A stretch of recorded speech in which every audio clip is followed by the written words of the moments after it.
Arnaud Demange, bonjour. Bonjour. Bienvenue à Saint-Étienne, capitale mondiale même de l'humour et de quelques petits secrets. Oui, le festival art comique mondialement connu. On peut aussi dire bienvenue un samedi pour Arnaud Demange. Samedi de Mais c'est tous les jours de manche. C'est tous les jours de manche maintenant. Non, pour le coup, mon nom vient vraiment de là. Hein. Demanche, c'est vraiment une déformation de dimanche. C'est des gens qui ne savaient pas parler correctement le français. Vous êtes à Saint-Étienne pour jouer un spectacle qui s'intitule Faut qu'on parle. Ouais. Alors sans dévoiler des grands secrets, mais quel est à peu près le contenu du spectacle ? C'est un spectacle sur la liberté d'expression et la nécessité de se reparler. Je crois que tout le monde peut faire le constat qu'aujourd'hui, les gens sur Internet, ils s'engueulent beaucoup plus qu'ils se parlent. Hein. Quand tu vois sur n'importe quel commentaire Facebook, tu vois que ça bastonne avant d'être respectueux. Et donc l'idée, c'est ça, c'est de dire est-ce qu'on peut rire de tout aujourd'hui ? Si oui, pourquoi ? Comment ? Est-ce que Coluche et des proches pourraient refaire aujourd'hui ce qu'ils faisaient à l'époque ? Ce qui est une question qu'on me pose beaucoup. Bon, moi, j'ai ma réponse. Et vous avez la réponse ? Moi, j'ai ma réponse à moi. Je ne dis pas que c'est une réponse universelle. J'ai la mienne aussi. Mais alors, si tu veux, on échange nos réponses. Moi, je pense que, en fait, les tabous ont changé. C'est-à-dire qu'il y a des sketchs qui ne faisaient pas à l'époque ou qui leur valaient des ennuis à l'époque qui vaudraient pas d'ennuis aujourd'hui. Genre, vanner le président, c'était dangereux dans les années 80, ça l'est plus du tout aujourd'hui. Par contre, il y a des thèmes qui étaient beaucoup moins gênants dans les années 80 et qui le sont beaucoup plus aujourd'hui. Et donc, les tabous se sont déplacés. Mais du coup, il faut savoir comment traiter ces sujets. Tout ça. Donc, je parle de tout ça dans le spectacle. Comment on rit, pourquoi ? Est-ce que c'est un truc qui est en train de se réduire ? Est-ce qu'on a au contraire plus de facilité qu'avant ?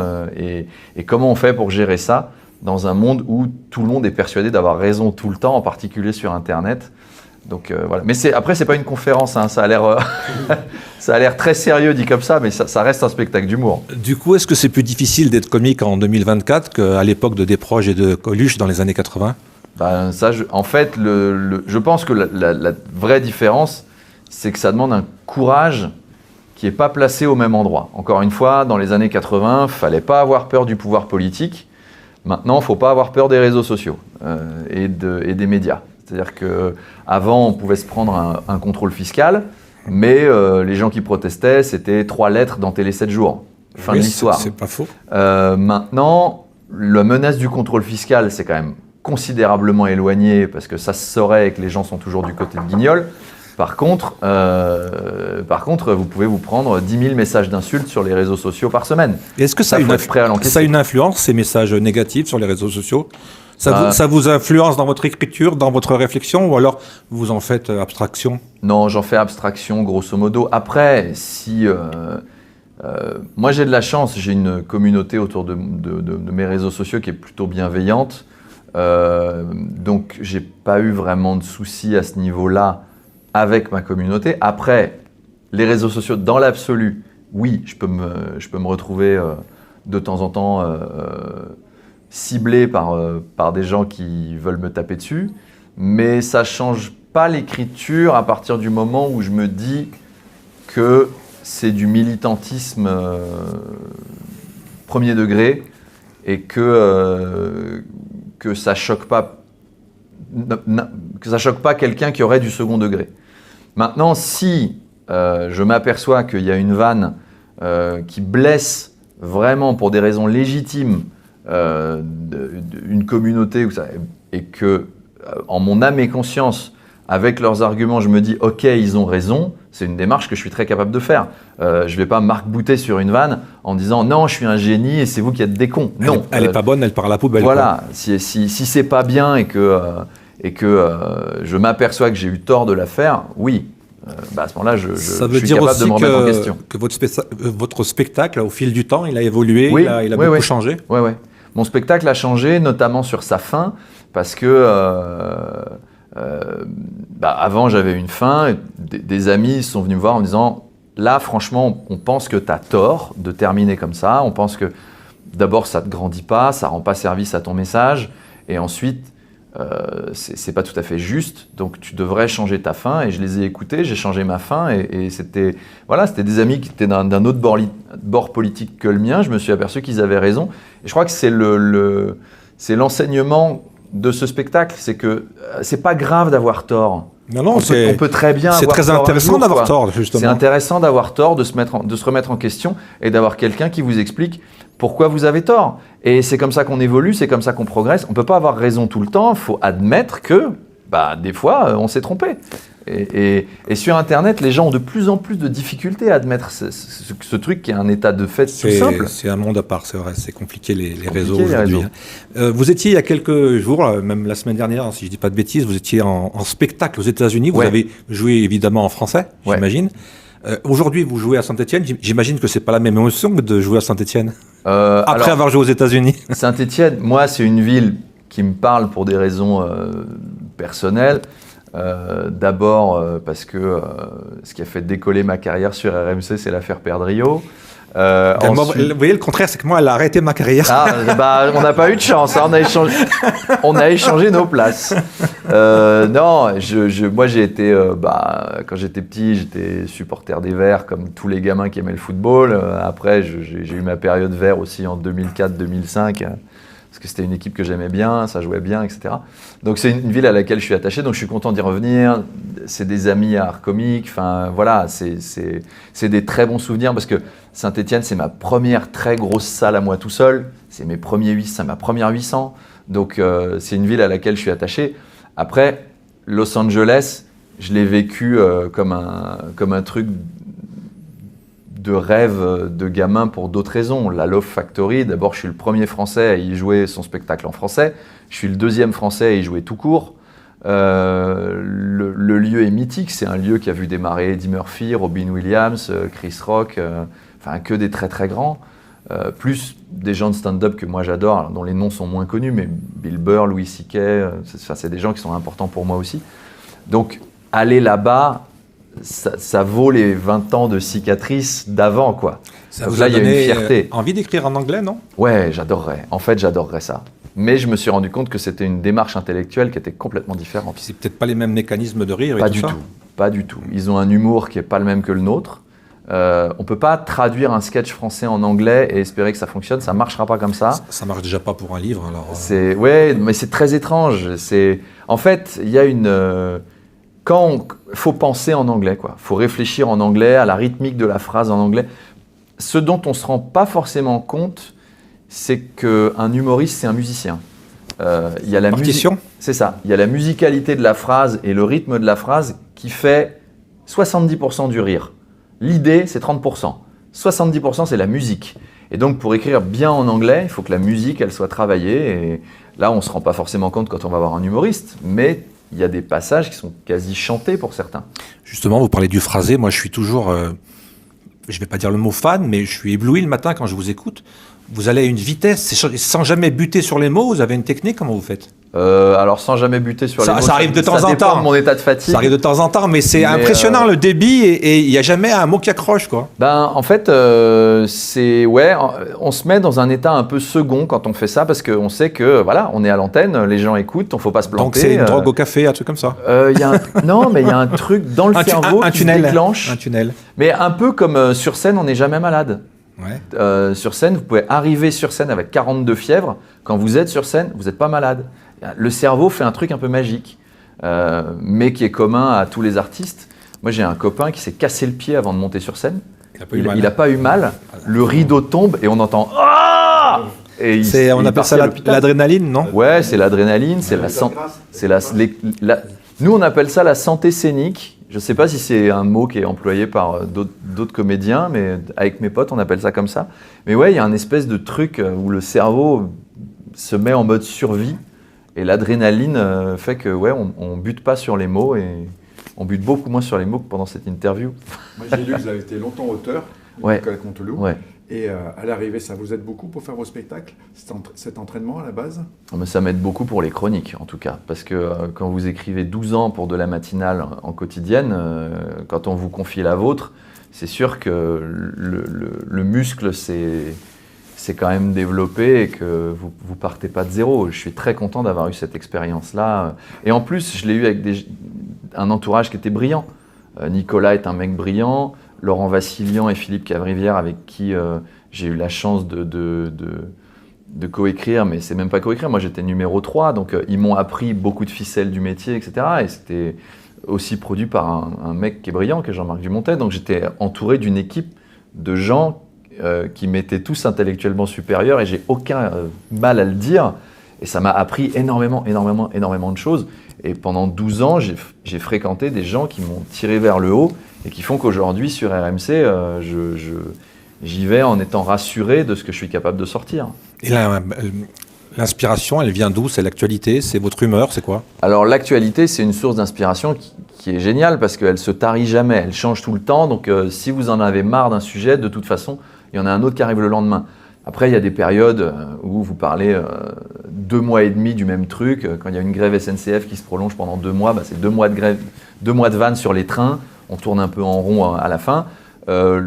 Et vous avez des sujets qui sont plus délicats que d'autres. Évidemment, le 7 octobre, je ne me suis pas dit « chouette, la chronique du 8, elle va être sympa à écrire ». Non, c'est des périodes qui sont très très délicates, mais où paradoxalement, il y a un vrai besoin de rire de la part des auditeurs. C'est les périodes où on reçoit beaucoup de courriers. Allez, vas-y, déchaîne-toi. Donc ça vous influence? C'est pas facile. Ouais, parce qu'on se dit « ok, on a le droit ». On peut, qui est un mot que j'utilise en spectacle, on peut dédramatiser. Par le rire, on peut apporter de la légèreté à un moment qui est très lourd. Et en fait, avec le rôle de l'humoriste, c'est quelque chose que le public vous pardonne. Même s'il y a des tas de gens qui écrivent à la radio en disant c'est une honte que cette rubrique soit encore à l'antenne pendant une période aussi difficile. Oui, mais si on l'enlève pour le conflit israélo-palestinien, on l'enlève pour la guerre en Ukraine, on l'enlève pour tout. On l'enlève pour le Yémen, on l'enlève pour tout en fait, on l'enlève pour n'importe quel malheur du monde. Tout est horrible tous les jours. Donc il n'y a pas de vraie bonne période pour rire. Malheureusement, le monde est dramatique, donc on est bien obligé de composer avec. Et vous avez une totale liberté ou alors il y a des choses, il y a des sujets où vous n'avez pas le droit d'aller? Non, il y a une totale liberté. En plus, moi je suis dans une radio qui a l'esprit Charlie chevillé au corps. La liberté d'expression, c'est quelque chose de très important pour RMC. D'ailleurs, on notera que c'est une des rares radios où toutes les tendances politiques ont un temps de parole qui est à peu près équivalent, suivant les émissions d'actu. Mais c'est vachement plus diversifié enfin, la ligne éditoriale est plus ouverte que dans d'autres radios que je vois nommerai qui vous pas. voulez partir, ouais. Je vois à peu près. Ouais. Donc on a cette chance-là. Ouais. Moi j'ai une radio qui me protège. Ils aiment l'humour, ils aiment la déconne. L'ambiance est excellente autour de la table. Elle est excellente en rédaction. Et dans les médias où j'ai travaillé, ça n'a pas toujours été comme ça.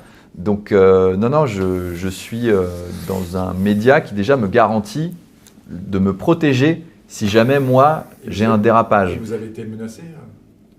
Quand on fait, alors j'ai pas été menacé via les chroniques radio, mais c'est vrai que quand je fais des vannes sur Éric Zemmour, ses partisans sont pas les gens les plus tolérants de France. Voilà, ceux-là.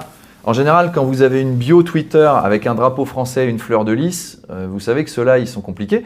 Mais il y a des mélanchonistes bien vénères aussi, et qui, eux, ont un autre défaut, qui est de vous faire dire un truc que vous n'avez pas dit. Alors ça, c'est super chiant, ça m'est arrivé 20 fois, ça arrive, ça. Qui disent « t'as fait cette vanne, t'as voulu dire ça ». Non, j'ai pas voulu dire ça. Si t'écoutes la vanne et que t'es honnête intellectuellement, c'est pas ça qu'elle veut dire. Si, non.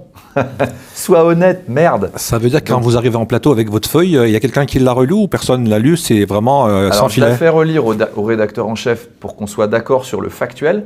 C'est-à-dire que, par exemple, si Gabriel Attal a reçu la FNSEA à 11h30 hier, s'il me dit non, c'était à 13h, bon, voilà, au moins c'est corrigé, que dans le factuel, il y ait quelque chose de vraiment carré.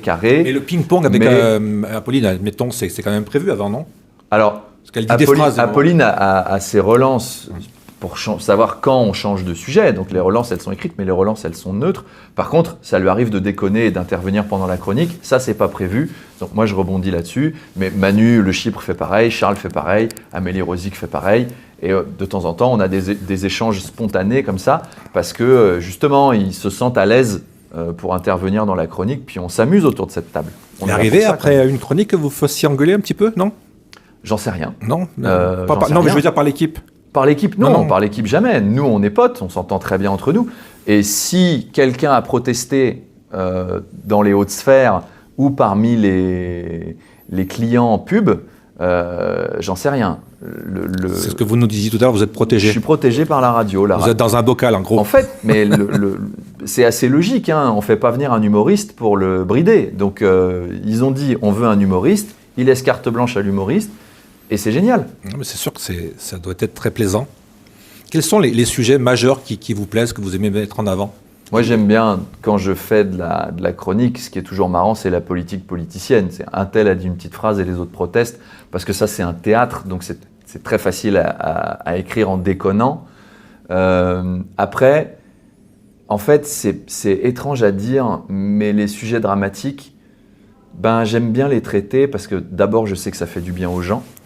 Et là, il y a mon côté un peu versaillais curé qui ressort.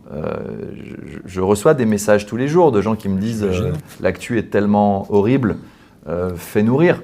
Et donc, il y a un défi de se dire, ok, lui, il va pas bien, je vais l'aider à aller bien. Et le défi intellectuel d'aider quelqu'un à aller bien sur un sujet qui n'est pas simple, c'est quelque chose que j'aime beaucoup, parce que on sort juste du rôle du clown et là on endosse quelque chose qui est important. Et quand on parle de liberté d'expression, il y a beaucoup de gens qui entendent la liberté de dire des conneries et de faire les cons et de s'amuser, etc. Et dans liberté d'expression, il y a le mot liberté, quoi. Et on n'a pas beaucoup d'endroits dans le monde où on a la liberté de parler avec de la légèreté de sujets dramatiques. C'est pas compliqué. Les pays qui garantissent la liberté d'expression des artistes, juridiquement, il y en a moins de 20. Donc voilà, c'est un truc qui est hyper important. Mais c'est ce que les gens oublient un petit peu aussi sur les réseaux sociaux. Un petit peu sur les réseaux sociaux. On a de la chance d'être en France. On a de la chance d'être protégé par la justice. Alors, je dis pas que le pouvoir politique nous fout la paix tout le temps. Je dis pas qu'il n'y a pas des phénomènes de censure par des milliardaires qui rachètent des médias pour bousiller la ligne éditoriale. Bien sûr, il y a tous ces problèmes-là. En attendant, la justice est de notre côté. La constitution juridique française, elle est de notre côté. Et ce n'est pas le cas dans plein de pays. Et je suis content de pouvoir exercer mon métier dans un contexte comme celui-là. Est-ce qu'il y a, je m'excuse, est-ce qu'il y a un jour où vous sortez de votre chronique et vous dites aujourd'hui je l'ai raté? Ça m'arrive de ne pas en être content, mais pour des raisons qui sont impossibles à prévoir à l'avance. Par exemple, ça vient d'une intonation de phrase qui n'est pas la bonne et en fait ça pète les 3 phrases d'après et je me dis merde, sur le papier c'était bien mais je l'ai mal fait. Est-ce que vous avez des talents d'imitateur aussi, j'ai constaté hein? C'est pas de l'imitation, c'est juste déconner avec des voix. Mais Jean-Pierre, celui qui fait l'after, j'adore comment vous faites le son. Gilbert Bribois. Voilà, Gilbert, mais je voulais pas écorcher son nom. Vous le faites trop bien. Et oui, on est dans l'after foot avec Daniel Riolo. Bonjour Daniel, on est sur l'after, première émission, premier podcast de France. Il a une voix qui est hyper... Mais bon, c'est pas une imitation, c'est juste rigoler avec sa voix. Caricature. Mais c'est vrai que, il y a des fois où... Ah merde, je l'ai pas fait comme je voulais. Et puis il y a des trucs que je peux pas prévoir. Par exemple, on est relié à la régie par l'oreillette. Ouais. Et si j'entends un truc qui me déstabilise autour de la table ça arrive, et que du coup je ripe sur une phrase et que ça me pète un effet parce que je vois que